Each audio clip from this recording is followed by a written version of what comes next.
We just want to mention tonight in our opening statement, spring break's coming up. A lot of people generally will be driving, but a lot of young people will be driving to the beach, distracted with 4 or 5 others in the car and things. A few tips tonight about being careful and what to do if an accident does happen.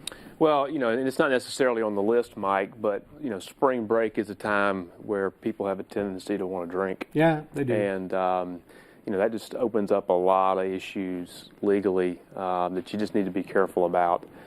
I'm not naive. I know people are going to do it. But just understand that when there's a wreck and there's alcohol involved, there can be both criminal and civil consequences for that. We're not just talking about a one-incident thing. It's a kind of thing that's serious enough, could affect any person, but we're thinking about young people for a long, long time, maybe the rest of their lives. Yeah, sure. I mean, I know people who have been in accidents that resulted in fatalities. Yep. And here's what, I know, again, it's not necessarily on the script here that people are looking at. I mean, this is pretty general information. But look, even if you are, let's just say you're 23 years old, you're of legal age, and you're in a wreck, and it's your fault, and you've had a beer or two. You're under the limit, but you've had a beer or two.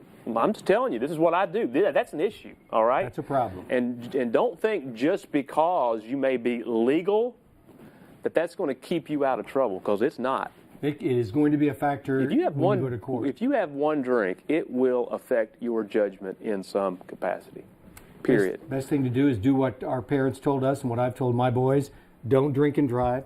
And, of course, all of us parents know that other young people drink, but not our children. Our children would never, ever delve into alcohol. Be smart. You've had a chance to see the tips about what to do during a wreck. Take a look at those. And just remind your young people. Don't comment on Facebook or whatever people use, Mike. I mean, I see so many cases where people are involved in wrecks. They start making statements on social media. And let me tell you, those statements come back to haunt a lot of people.